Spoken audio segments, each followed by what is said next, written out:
Frankenstein by Mary Shelley. Chapter 9. Nothing is more painful to the human mind than, after the feelings have been worked up by a quick succession of events, the dead calmness of inaction and certainty which follows and deprives the soul both of hope, fear. Justine died, she rested, and I was alive. The blood flowed freely in my veins, but a weight of despair and remorse pressed on my heart, which nothing could remove. Sleep fled from my eyes. I wandered like an evil spirit, for I had committed deeds of mischief beyond description, horrible. And more, much more, I persuaded myself was yet behind. Yet my heart overflowed with kindness and the love of virtue. I had begun life with benevolent intentions and thirsted for the moment when I should put them in practice and make myself useful to my fellow beings. Now all was blasted. Instead of that serenity of conscience which allowed me to look back upon the past with self-satisfaction, and from thence to gather promise of new hopes, I was seized by remorse and the sense of guilt, which hurried me away to a hell of intense tortures such as no language can describe.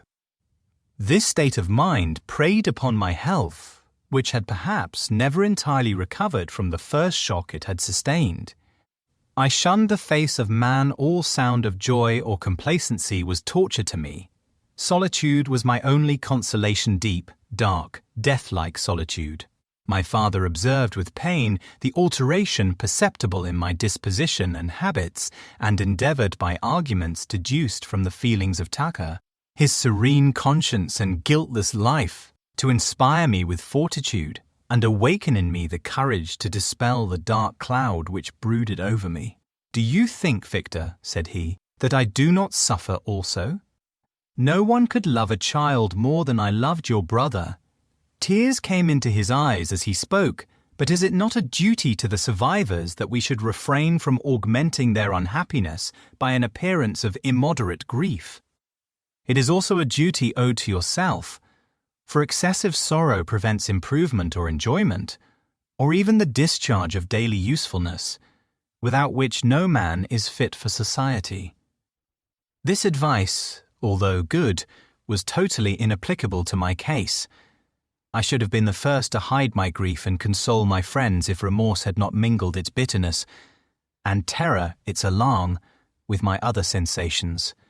Now I could only answer my father with a look of despair and endeavour to hide myself from his view. About this time we retired to our house at Bellerive. This change was particularly agreeable to me. The shutting of the gates regularly at 10 o'clock and the impossibility of remaining on the lake after that hour had rendered our residence within the walls of Geneva very irksome to me. I was now free. Often, after the rest of the family had retired for the night, I took the boat and passed many hours upon the water. Sometimes, with my sails set, I was carried by the wind, and sometimes, after rowing into the middle of the lake, I left the boat to pursue its own course and gave way to my own miserable reflections. I was often tempted, when all was at peace around me, and I the only unquiet thing that wandered restless in a scene so beautiful and heavenly, if I except some bat, or the frogs, whose harsh and interrupted croaking was heard only when I approached the shore. Often, I say, I was tempted to plunge into the silent lake, that the waters might close over me and my calamities forever. But I was restrained when I thought of the heroic and suffering Elizabeth, whom I tenderly loved, and whose existence was bound up in mine. I thought also of my father and surviving brother, should I by my base desertion leave them exposed and unprotected to the malice of the fiend whom I had let loose among them. At these moments I wept bitterly, and wished that peace would revisit my mind, only that I might afford them consolation and happiness. But that could not be. Remorse extinguished every hope. I had been the author of unalterable evils, and I lived in daily fear lest the monster whom I had created should perpetrate some new wickedness. I had an obscure feeling that all was not over, and that he would still commit some signal crime, which by its enormity should almost efface the recollection of the past. There was always scope for fear so long as anything I loved remained behind. My abhorrence of this fiend cannot be conceived. When I thought of him, I gnashed my teeth, my eyes became inflamed, and I ardently wished to extinguish that life which I had so thoughtlessly bestowed. When I reflected on his crimes and malice, my hatred and revenge burst all bounds of moderation. I would have made a pilgrimage to the highest peak of the Andes could I, when there, have precipitated him to their base. I wished to see him again, that I might wreak the utmost extent of abhorrence on his head and avenge the deaths of William and Justine. Our house was the house of mourning. My father's health was deeply shaken by the horror of the recent events. Elizabeth was sad and desponding. She no longer took delight in her ordinary occupations. All pleasure seemed to her sacrilege toward the dead. Eternal woe and tears, she then thought, was the just tribute she should pay to innocence so blasted and destroyed. She was no longer that happy creature who in earlier youth wandered with me on the banks of the lake and talked with ecstasy of our future prospects. The first of those sorrows which are sent to wean us from the earth had visited her, and its dimming influence quenched her dearest smiles. "When I reflect, my dear cousin," said she, "on the miserable death of Justine Moritz, I no longer see the world and its works as they before appeared to me. Before, I looked upon the accounts of vice and injustice that I read in books or heard from others as tales of ancient days or imaginary evils. At least they were remote, and more familiar to reason than to the imagination. But now misery has come home, and men appear to me as monsters thirsting for each other's blood. Yet I am certainly unjust. Everybody believed that poor girl to be guilty, and if she could have committed the crime for which she suffered, assuredly she would have been the most depraved of human creatures. For the sake of a few jewels, to have murdered the son of her benefactor and friend, a child whom she had nursed from its birth, and appeared to love as if it had been her own. I could not consent to the death of any human being, but certainly I should have thought such a creature unfit to remain in the society of men. But she was innocent. I know, I feel, she say, was innocent. You are of the same opinion, and that confirms me. Alas! Victor, when falsehood can look so like the truth, who can assure themselves of certain happiness? I feel as if I were walking on the edge of a precipice, towards which thousands are crowding and endeavouring to plunge me into the abyss. William and Justine were assassinated, and the murderer escapes Andy. He walks about the world free, and perhaps respected. But even if I were condemned to suffer on the scaffold for the same crimes, I would not change places with such a wretch. I listened to this discourse with the extremest agony. I, not in deed, but in effect, was the true murderer. Elizabeth read my anguish in my countenance, and kindly taking my hand, said, "My dearest friend, you must calm yourself. These events have affected me, God knows how deeply, but I am not so wretched as you are. There is an expression of despair, and sometimes of revenge in your countenance that makes me tremble. Dear Victor, banish these dark passions. Remember the friends around you. Who centre all their hopes in you? Have we lost the power of rendering you happy? Ah! While we love, while we are true to each other, here in this land of peace and beauty, your native country, we may reap every tranquil blessing what can disturb our peace. And could not such words from her whom I fondly prized before every other gift of fortune suffice to chase away the fiend that lurked in my heart? Even as she spoke, I drew near to her, as if in terror, lest at that very moment the destroyer had been near to rob me of her.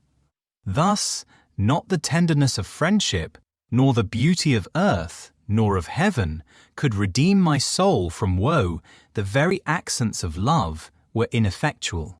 I was encompassed by a cloud which no beneficial influence could penetrate.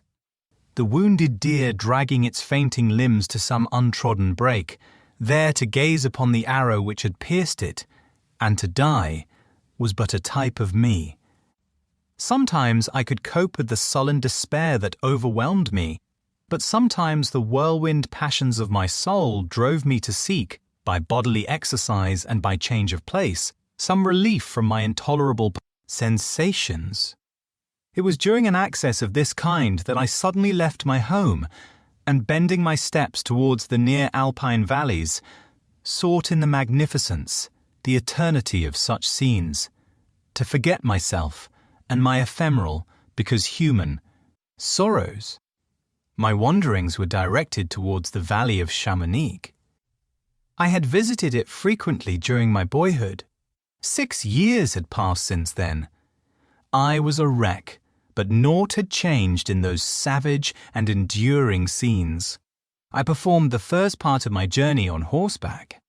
I afterwards hired a mule, as the more sure-footed and least liable to receive injury on these rugged roads. The weather was fine.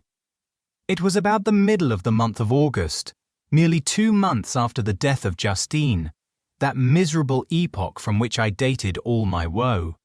The weight upon my spirit was sensibly lightened as I plunged yet deeper in the ravine of Arv. The immense mountains and precipices that overhung me on every side, the sound of the river raging among the rocks, and the dashing of the waterfalls around spoke of a power mighty as omnipotence, and I ceased to fear or to bend before any being less almighty than that which had created and ruled the elements here displayed in their most call. Terrific guise. Still, as I ascended higher, the valley assumed a more magnificent and astonishing character.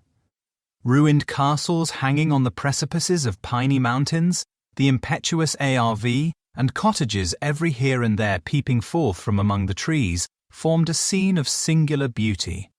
But it was augmented and rendered sublime by the mighty Alps, whose white and shining pyramids and domes towered above all as belonging to another earth, the habitations of another race of beings. I passed the bridge of Palissier, where the ravine, which the river forms, opened before me, and I began to ascend the mountain that overhangs it. Soon after, I entered the valley of Chamonix. This valley is more wonderful and sublime, but not so beautiful and picturesque as that of Servox, through which I had just passed. The high and snowy mountains were its immediate boundaries, but I saw no more ruined castles and fertile fields. Immense glaciers approached the road. I heard the rumbling thunder of the falling avalanche and marked the smoke of its passage. Mont Blanc, the supreme and magnificent Mont Blanc, raised itself from the surrounding aiguilles, and its tremendous dome overlooked the valley. A tingling, long-lost sense of pleasure often came across me during this journey. Some turn in the road, some new object suddenly perceived and recognized, reminded me of days gone by and were associated with the light-hearted gaiety of boyhood. The very winds whispered in soothing accents, and maternal nature bade me weep no more. Then again, the kindly influence ceased to act. I found myself fettered again to grief and indulging in all the misery of reflection. Then I spurred on my animal, striving so to forget the world, my fears, and more than all, myself, or, in a more desperate fashion, I alighted and threw myself on the grass, weighed down by horror and despair. At length I arrived at the village of Chamonix. Exhaustion succeeded to the extreme fatigue both of body and of mind which I had endured. For a short space of time, I remained at the window watching the pallid lightnings that played above Mont Blanc and listening to the rushing of the Arv which pursued its noisy way beneath. The same lulling sounds acted as a lullaby to my two keen sensations. When I placed my head upon my pillow, sleep crept over me. I felt it as it came and blessed the giver of oblivion. Chapter 10. I spent the following day roaming through the valley. I stood beside the sources of the Arveiron, which take their rise in a glacier that with slow pace is advancing down from the summit of the hills to barricade the valley. The abrupt sides of vast mountains were before me, the icy wall of the glacier overhung me, a few shattered pines were scattered around, and the solemn silence of this glorious presence chamber of imperial nature was broken only by the brawling waves or the fall of some vast fragment. The thunder sound of the avalanche or the cracking reverberated along the mountains, of the accumulated ice, which, through the silent working of immutable laws, was ever and anon rent and torn, as if it had been but a plaything. In their hands, these sublime and magnificent scenes afforded me the greatest consolation that I was capable of receiving. They elevated me from all littleness of feeling, and although they did not remove my grief, they subdued and tranquilized it. In some degree, also, they diverted my mind from the thoughts over which it had brooded for the last month. I retired to rest at night, my slumbers, as it were, waited on and ministered to by the assemblance of grand shapes which I had contemplated during the day. They congregated round me, the unstained snowy mountain top, the glittering pinnacle, the pine woods, and ragged bare ravine, the eagle. Soaring amidst the clouds, they all gathered round me and bade me be at peace. Where had they fled when the next morning I awoke? All of soul-inspiriting fled with sleep, and dark melancholy clouded every thought. The rain was pouring in torrents, and thick mists hid the summits of the mountains, so that I even saw not the faces of those mighty friends. Still, I would penetrate their misty veil and seek them in their cloudy retreats. What were rain and storm to me? My mule was brought to the door, and I resolved to ascend to the summit of Montanvert. I remembered the effect that the view of the tremendous and ever-moving glacier had produced upon my mind when I first saw it.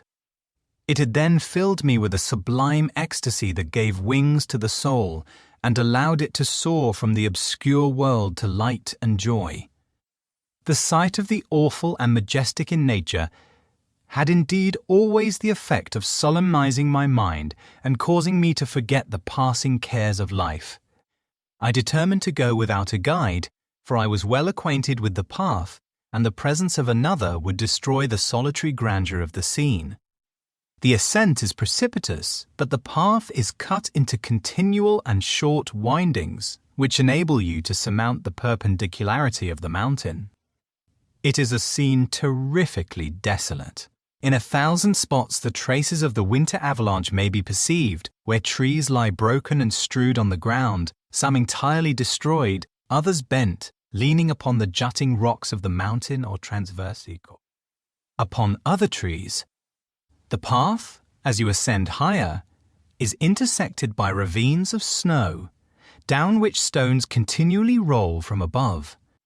One of them is particularly dangerous, as the slightest sound, such as even speaking in a loud voice, produces a concussion of air sufficient to draw destruction upon the head of the speaker. The pines are not tall or luxuriant, but they are sombre and add an air of severity to the scene. I looked on the valley beneath. Vast mists were rising from the rivers which ran through it, and curling in thick wreaths around the opposite mountains, whose summits were hid in the uniform clouds, while rain poured from the dark sky and added to the melancholy impression I received from the objects around me. Alas! Why does man boast of sensibilities superior to those apparent in the brute? It only renders them more necessary beings. If our impulses were confined to hunger, thirst, and desire, we might be nearly free, but now we are moved by every wind that blows, and a chance word or scene that word may convey to us. We rest a dream has power to poison sleep. We rise one wandering thought pollutes the day. We feel, conceive, or reason, laugh or weep, embrace fond woe, or cast our cares away, it is the same. For, be it joy or sorrow, the path of its departure still is free. Man's yesterday may ne'er be like his morrow, naught may endure but mutability. It was nearly noon when I arrived at the top of the ascent. For some time I sat upon the rock that overlooks the sea of ice. A mist covered both that and the surrounding mountains. Presently a breeze dissipated the cloud, and I descended upon the glacier. The surface is very uneven, rising like the waves of a troubled sea, descending low, and interspersed by rifts that sink deep. The field of ice is almost a league in width, but I spent nearly 2 hours in crossing it. The opposite mountain is a bare, perpendicular rock. From the side where I now stood, Montanvert was exactly opposite. At the distance of a league, and above it rose Mont Blanc, in awful majesty. I remained in a recess of the rock, gazing on this wonderful and stupendous scene. The sea, or rather the vast river of ice, wound among its dependent mountains, whose aerial summits hung over its recesses.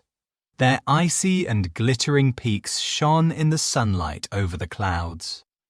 My heart, which was before sorrowful, now swelled with something like joy. I exclaimed, "Wandering spirits, if indeed ye wander, and do not rest in your narrow beds, allow me this faint happiness, or take me, as your companion, away from the joys of life." As I said this, I suddenly beheld the figure of a man, at some distance, advancing towards me with superhuman speed. He bounded over the crevices in the ice, among which I had walked with caution. His stature, also, as he approached, seemed to exceed that of man. I was troubled. A mist came over my eyes, and I felt a faintness seize me, but I was quickly restored by the cold gale of the mountains. I perceived, as the shape came nearer sight, tremendous and abhorred, that it was the wretch whom I had created. I trembled with rage and horror, resolving to wait his approach and then close with him in mortal combat. He approached, his countenance bespoke bitter anguish, combined with disdain and malignity, while its unearthly ugliness rendered it almost too horrible for human eyes. But I scarcely observed this rage and hatred had at first deprived me of utterance, and I recovered only to overwhelm him with words expressive of furious detestation and contempt. "Devil," I exclaimed, "do you dare approach me? And do not you fear the fierce vengeance of my arm wreaked on your miserable head? Begone, vile insect, or rather, stay, that I may trample you to dust, and, oh, that I could, with the extinction of your miserable existence, restore those victims whom you have so diabolically murdered. I expected this." "Reception," said the demon. "All men hate the wretched. How then must I be hated, who am miserable beyond all living things? Yet you, my creator, detest and spurn me, thy creature, to whom thou art bound by ties only dissoluble by the annihilation of one of us. You purpose to kill me. How dare you sport thus with life? Do your duty towards me, and I will do mine towards you and the rest of mankind. If you will comply with my conditions, I will leave them and you at peace. But if you refuse, I will glut the maw of death, until it be satiated with the blood of your remaining friends. Abhorred monster, fiend that thou art, the tortures of hell are too mild a vengeance for thy crimes. Wretched devil, you reproach me with your creation, Kamsal. On, then, that I may extinguish the spark which I so negligently bestowed." My rage was without bounds. I sprang on him, impelled by all the feelings which can arm one being against the existence of another. He easily eluded me and said, "Be calm. I entreat you to hear me before you give vent to your hatred on my devoted head. Have I not suffered enough, that you seek to increase my misery? Life, although it may only be an accumulation of anguish, is dear to me, and I will defend it. Remember, thou hast made me more powerful than myself. My height is superior to thine, my joints more supple, but I will not be tempted to set myself in opposition to thee. I am thy creature, and I will be even mild and docile to my natural lord and king, if thou wilt also perform thy part, the which thou owest me. O Frankenstein, be not equitable to every other, and trample upon me alone, to whom thy justice, and even thy clemency and affection, is most due. Remember that I am thy creature. I ought to be thy Adam, but I am rather the fallen angel, whom thou drivest from joy for no misdeed. Everywhere I see bliss, from which I alone am irrevocably excluded. I was benevolent and good. Misery made me a fiend. Make me happy, and I shall again be virtuous. Begone! I will not hear you. There can be no community between you and me. We are enemies. Begone, or let us try our strength in a fight, in which one must fall. How can I move thee? Will no entreaties cause thee to turn a favourable eye upon thy creature, who implores thy goodness and compassion? Believe me, Frankenstein, I was benevolent. My soul glowed with love and humanity. But am I not alone? Miserably alone? You, my creator, abhor me. What hope can I gather from your fellow creatures, who owe me nothing? They spurn and hate me. The desert mountains and dreary glaciers are my refuge. I have wandered here many days. The caves of ice, which I only do not fear, are a dwelling to me, and the only one which man does not grudge. These bleak skies I hail, for they are kinder to me than your fellow beings. If the multitude of mankind knew of my existence, they would do as you do, and arm themselves for my destruction. Shall I not then hate them who abhor me?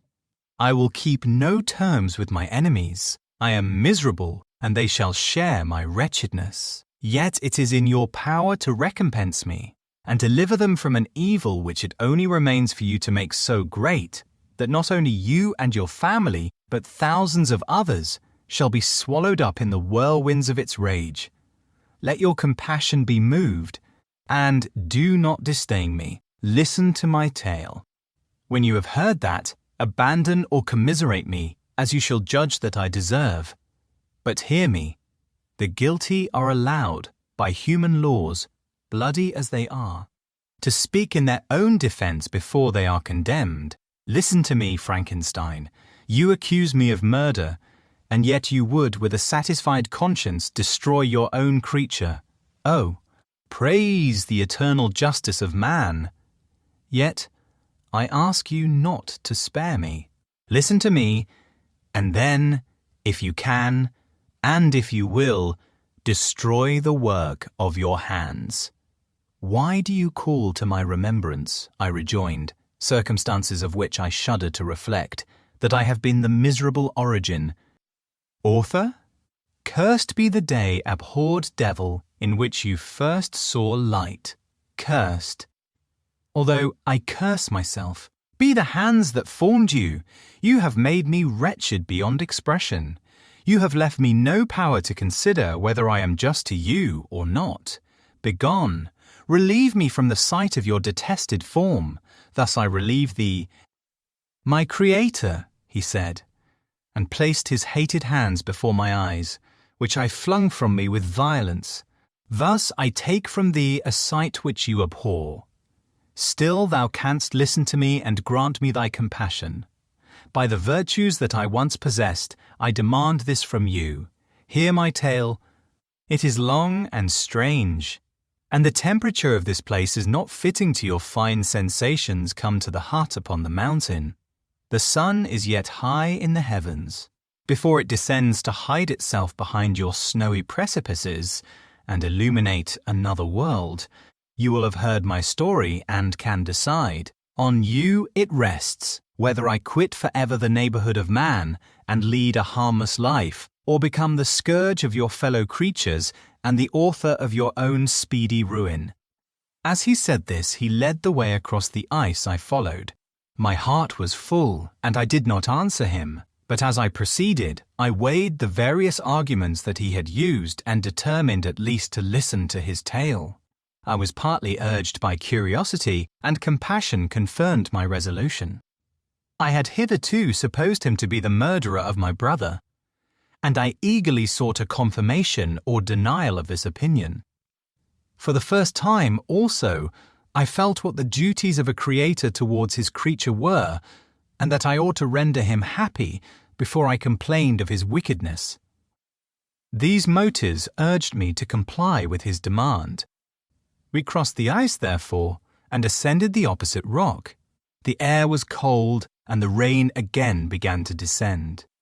We entered the hut, the fiend with an air of exultation, I with a heavy heart and depressed spirits. But I consented to listen, and seating myself by the fire which my odious companion had lighted, he thus began his tale. Chapter 11. It is with considerable difficulty that I remember the original era of my being. All the events of that period appear confused and indistinct. A strange multiplicity of sensations seized me, and I saw, felt, heard and smelt at the same time, and it was, indeed, a long time before I learned to distinguish between the operations of my various senses.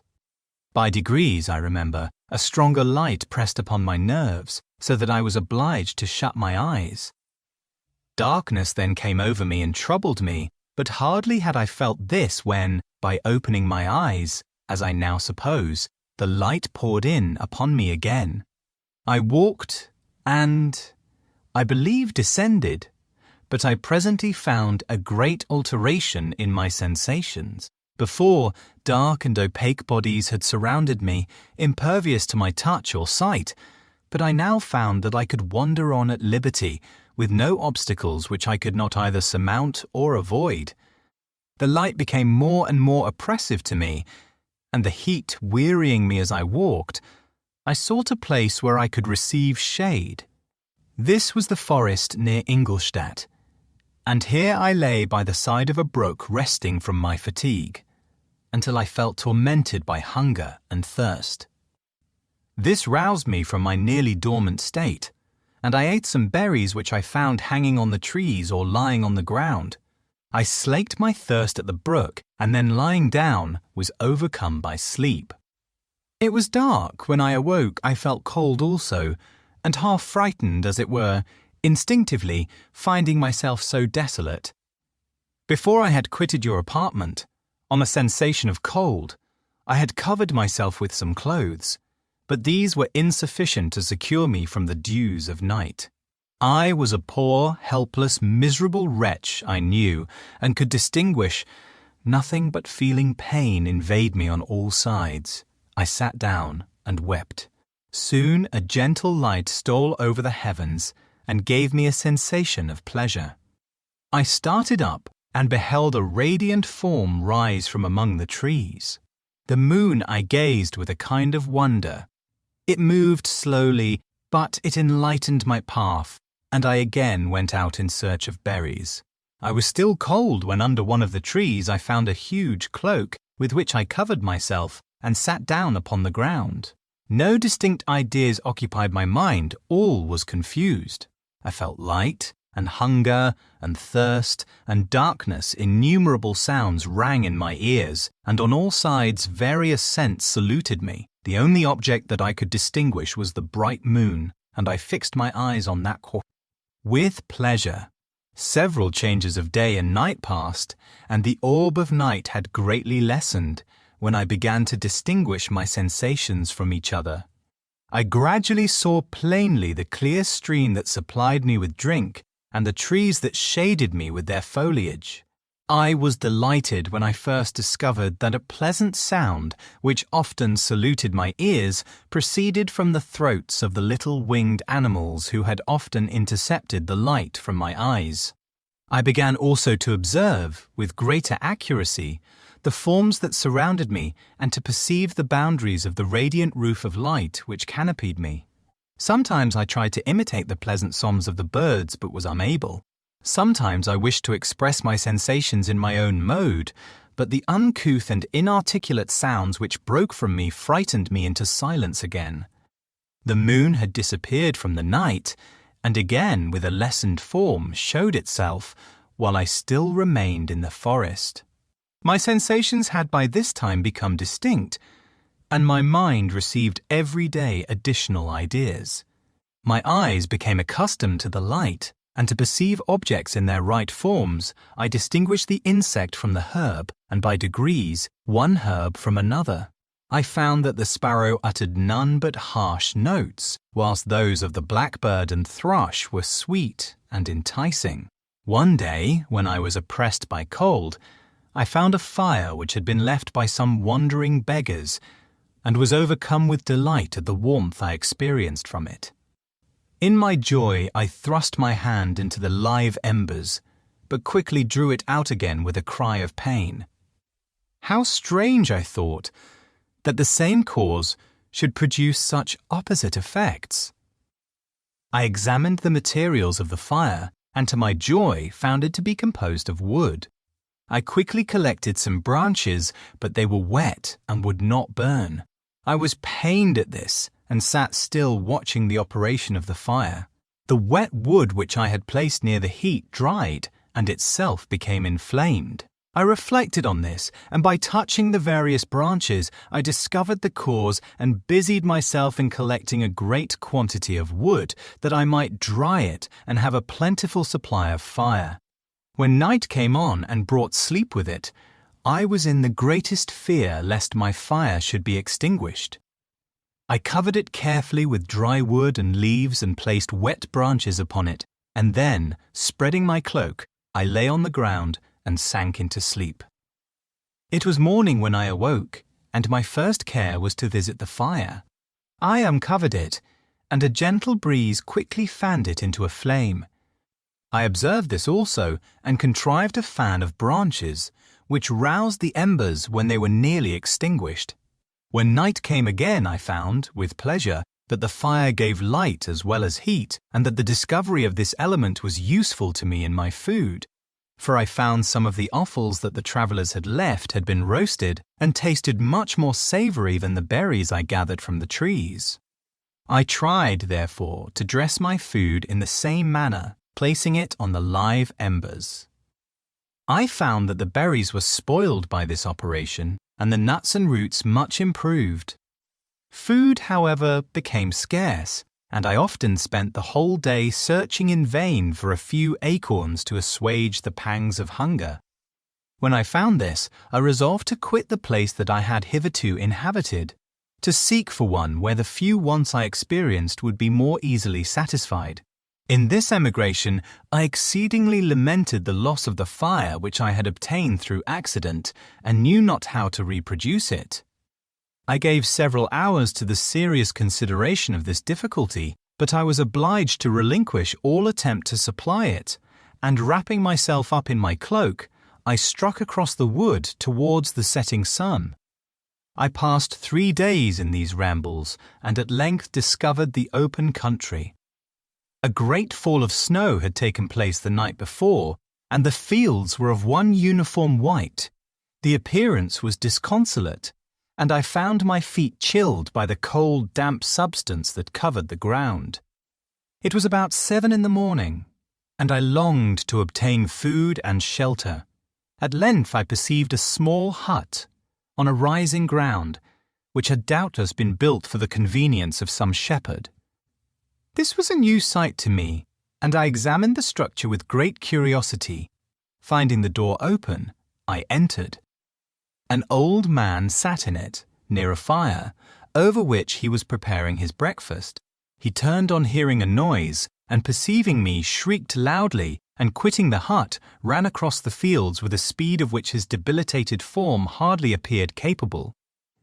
His appearance, different from any I had ever before seen, and his flight somewhat surprised me. But I was enchanted by the appearance of the hut here, The snow and rain could not penetrate, the ground was dry, and it presented to me then as exquisite and divine a retreat as pandemonium appeared to the demons of hell after their sufferings in the lake of fire. I greedily devoured the remnants of the shepherd's breakfast, which consisted of bread, cheese, milk, and wine. The latter, however, I did not like. Then, overcome by fatigue, I lay down among some straw and fell asleep. It was noon when I awoke, and allured by the warmth of the sun which shone brightly on the white ground, I determined to recommence my travels.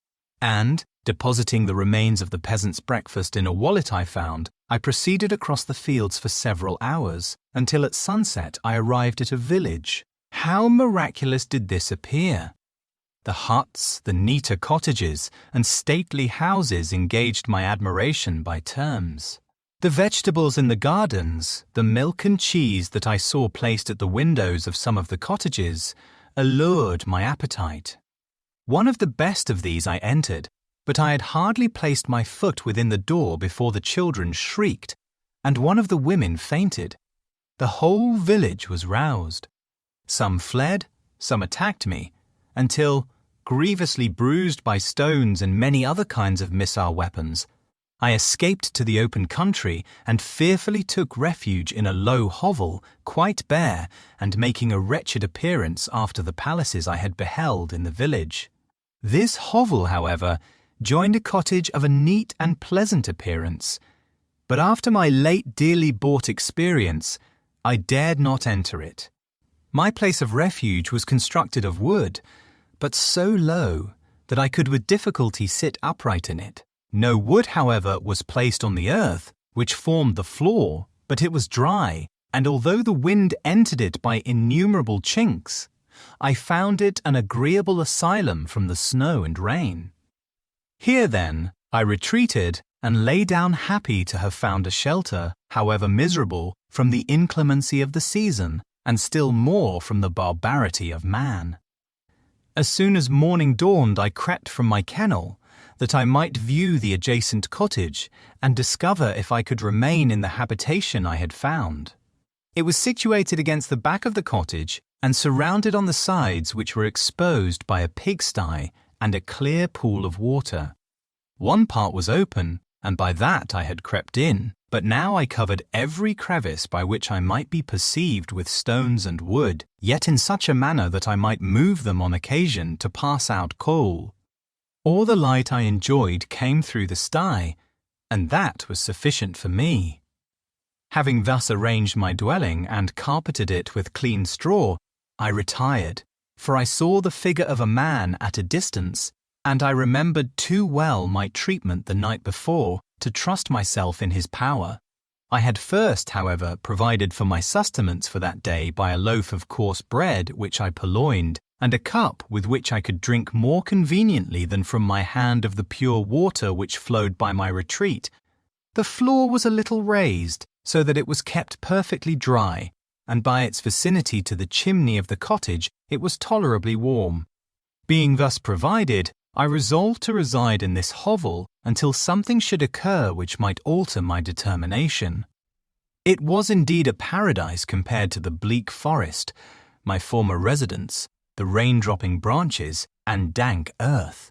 I ate my breakfast with pleasure, and was about to remove a plank to procure myself a little water, when I heard a step, and looking through a small chink, I beheld a young creature with a pail on her head, passing before my hovel. The girl was young and of gentle demeanour, unlike what I have since found cottagers and farmhouse servants to be. Yet she was meanly dressed, a coarse blue petticoat and a linen jacket being her only garb. Her fair hair was plaited but not adorned. She looked patient yet sad. I lost sight of her, and in about a quarter of an hour she returned bearing the pail, which was now partly filled with milk.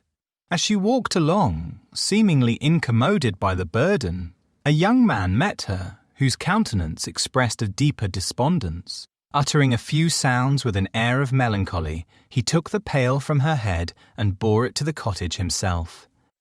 She followed, and they disappeared. Presently I saw the young man again, with some tools in his hand, cross the field behind the cottage, and the girl was also busied, sometimes in the house and sometimes in the yard.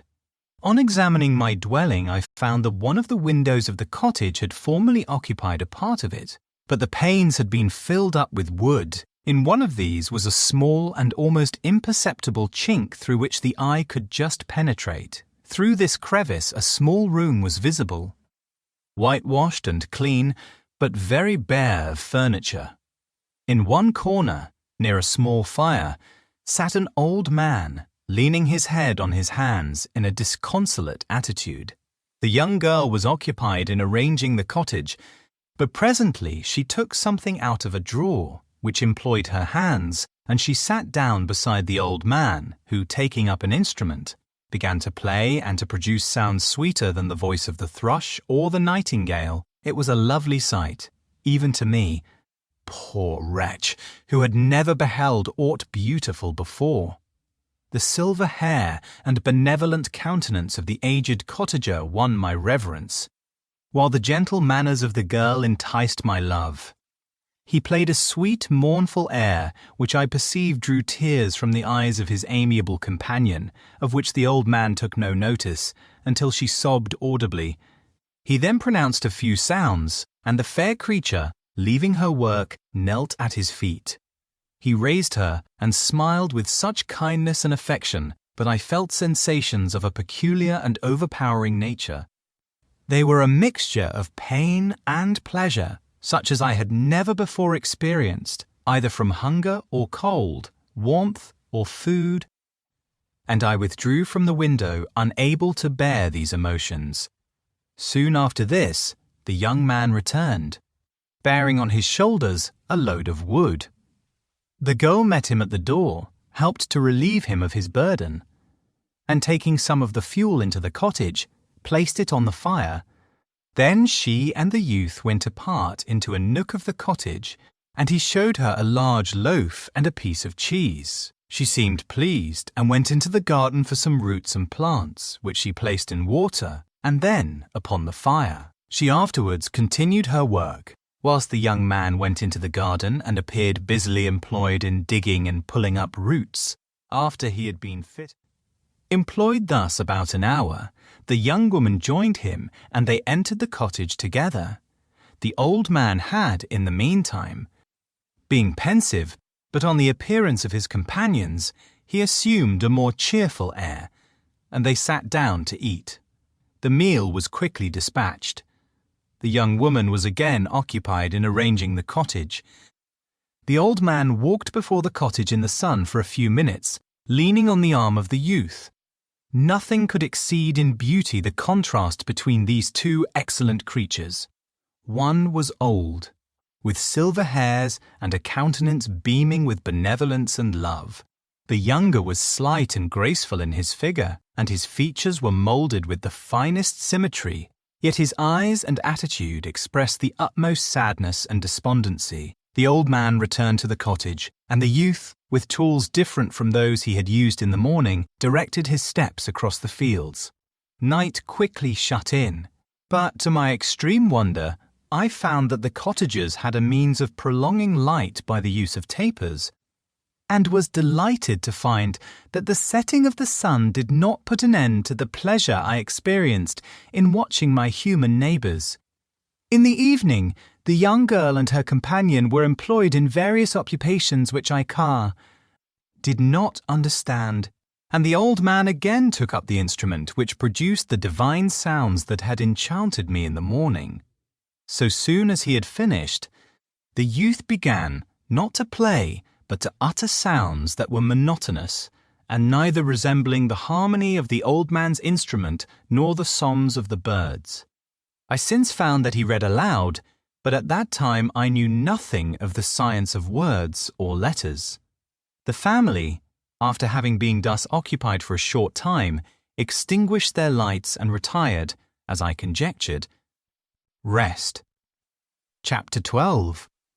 I lay on my straw, but I could not sleep. I thought of the occurrences of the day. What chiefly struck me was the gentle manners of these people, and I longed to join them, but dared not.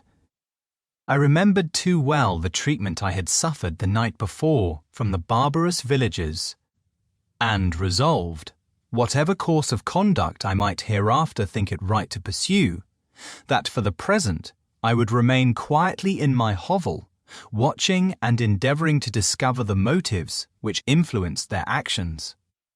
The cottagers arose the next morning before the sun. The young woman arranged the cottage and prepared the food, and the youth departed after the first meal.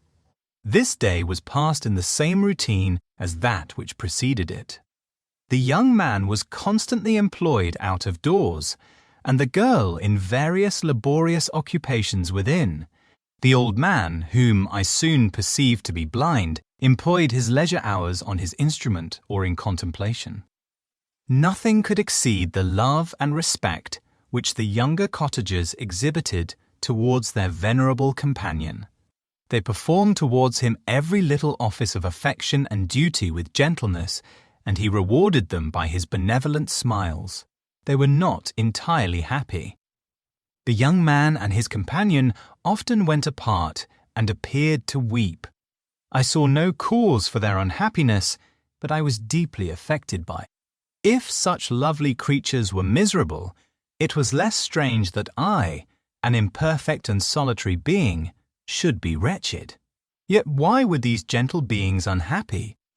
They possessed a delightful house, for such it was in my eyes, and every luxury they had, a fire to warm them when chill and delicious viands. When hungry, they were dressed in excellent clothes and, still more, they enjoyed one another's company and speech, interchanging each day looks of affection and kindness. What did their tears imply? Did they really express pain? I was at first unable to solve these questions, but perpetual attention and time explained to me many appearances which were at first enigmatic. A considerable period elapsed before I discovered one of the causes of the uneasiness of this amiable family. It was poverty, and they suffered that evil in a very distressing degree. Their nourishment consisted entirely of the vegetables of their garden and the milk of one cow, which gave very little during the winter, when its masters could scarcely procure food to support it. They often, I believe, suffered the pangs of hunger very poignantly, especially the two younger cottagers, for several times they placed food before the old man, when they reserved none for themselves. This trait of kindness moved me sensibly. I had been accustomed during the night to steal a part of their store for my own consumption, but when I found that in doing this I inflicted pain on the cottagers, I abstained and satisfied myself with berries, nuts, and roots which I gathered from a neighbouring wood. I discovered also another means through which I was enabled to assist their labours. I found that the youth spent a great part of each day in collecting wood for the family fire, and during the night I often took his tools, the use of which I quickly discovered, and brought home firing sufficient for the consumption of several days. I remember, the first time that I did this, the young woman, when she opened the door in the morning, appeared greatly astonished on seeing a great pile of wood on the outside. She uttered some words in a loud voice, and the youth joined her, who also expressed surprise. I observed, with pleasure, that he did not go to the forest that day, but spent it in repairing the cottage and cultivating the garden. By degrees, I made a discovery of still greater moment. I found that these people possessed a method of communicating their experience and feelings to one another by articulate sounds. I perceived that the words they spoke sometimes produced pleasure or pain, smiles or sadness in the minds and countenances of the hearers. This was indeed a godlike science, and I ardently desired to become acquainted with it. But I was baffled in every attempt I made for this purpose. Their pronunciation was quick, and the words they uttered, not having any apparent connection with visible objects, I was unable to discover any clue by which I could unravel the mystery of their reference. By great application, however, and after having remained during the space of several revolutions of the moon in my hovel, I discovered the names that were given to some of the most familiar objects of discourse. I learned and applied the words fire, milk, bread, and wood. I learned also the names of the cottagers themselves. The youth and his companion had each of them several names, but the old man had only one, which was father. The girl was called sister or Agatha, and the youth Felix brother or son. I cannot describe the delight I felt when I learned the ideas appropriated to each of these sounds and was able to pronounce them. I distinguished several other words without being able as yet to understand or apply them, such as good, dearest, unhappy. I spent the winter in this manner. The gentle manners and beauty of the cottagers greatly endeared them to me. When they were unhappy, I felt depressed. When they rejoiced, I sympathized in their joys. I saw few human beings besides them, and if any other happened to enter the cottage, their harsh manners and rude gait only enhanced to me the superior accomplishments of my friends. The old man, I could perceive, often endeavored to encourage his children, as sometimes I found that he called them, to cast off their melancholy. He would talk in a cheerful accent, with an expression of goodness that bestowed pleasure even upon me. Agatha listened with respect, her eyes sometimes filled with tears, which she endeavored to wipe away. Unperceived, that I generally found that her countenance and tone were more cheerful after having listened to the exhortations of her father. It was not thus with Felix. He was always the saddest of the group, and even to my unpractised senses, he appeared to have suffered more deeply than his friends. But if his countenance was more sorrowful, his voice was more cheerful than that of his sister. Especially when he addressed the old man, I could mention innumerable instances which, although slight, marked the dispositions of these amiable cottagers. In the midst of poverty and want, Felix carried with pleasure to his sister the first little white flower that peeped out from beneath the snowy ground. Early in the morning, before she had risen, he cleared away the snow that obstructed her path to the milk house, drew water from the well, and brought the wood from the outhouse, where, to his perpetual astonishment, he found his store always replenished by an invisible hand. In the day, I believe, he worked sometimes for a neighbouring Yassi farmer, because he often went forth and did not return until dinner, yet brought no wood with him. At other times he worked in the garden, but as there was little to do in the frosty season, he read to the old man and Agatha. This reading had puzzled me extremely at first, but by degrees I discovered that he uttered many of the same sounds when he read as when he talked. I conjectured, therefore, that he found on the paper signs for speech which he understood, and I ardently longed to comprehend these also.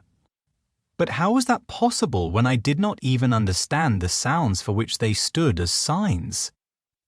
I improved, however, sensibly in this science, but not sufficiently to follow up any kind of conversation, although I applied my whole mind to the endeavour, for I easily perceived that, although I eagerly longed to discover myself to the cottagers, I ought not to make the attempt until I had first become master of their language, which knowledge might enable me to make them overlook the deformity of my figure, for with this also the contrast perpetually presented to my eyes had made me acquainted. I had admired the perfect forms of my style. Cottagers there, grace, beauty, and delicate complexions. But how was I terrified when I viewed myself in a transparent pool? At first I started back, unable to believe that it was indeed I who was reflected in the mirror. And when I became fully convinced that I was in reality the monster that I was filled with the bitterest sensations of despondence and mortification. Alas, I did not yet entirely know the fatal effects of this miserable deformity. As the sun became warmer and the light of day longer, the snow vanished, and I beheld the bare trees and the black earth. From this time Felix was more employed, and the heart-moving indications of impending famine disappeared. Their food, as I afterwards found, was coarse, but it was wholesome, and they procured a sufficiency of it. Several new kinds of plants sprang up in the garden which they dressed, and these signs of comfort increased daily as the season advanced. The old man, leaning on his son, walked each day at noon, when it did not rain, as I found it was called when the heavens poured forth its waters.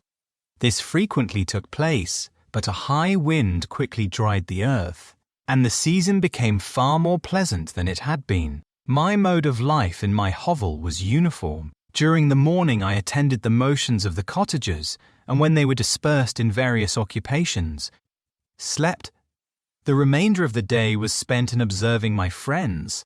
When they had retired to rest, if there was any moon or the night was starlight, I went into the woods and collected my own food and fuel for the cottage. When I returned, as often as it was necessary, I cleared their path from the snow and performed those offices that I had seen done by Felix. I afterwards found that these labours, performed by an invisible hand, greatly astonished them, and once or twice I heard them, on these occasions, utter the words, "Good Spirit, wonderful but I did not then understand the signification of these terms. My thoughts now became more active, and I longed to discover the motives and feelings of these lovely creatures. I was inquisitive to know why Felix appeared so miserable and Agatha so sad.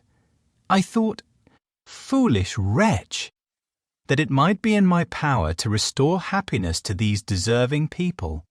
When I slept or was absent, the forms of the venerable blind father, the gentle Agatha, and the excellent Felix flitted before me. I looked upon them as superior beings who would be the arbiters of my future destiny. I formed in my imagination 1,000 pictures of presenting myself to them, and their reception of me.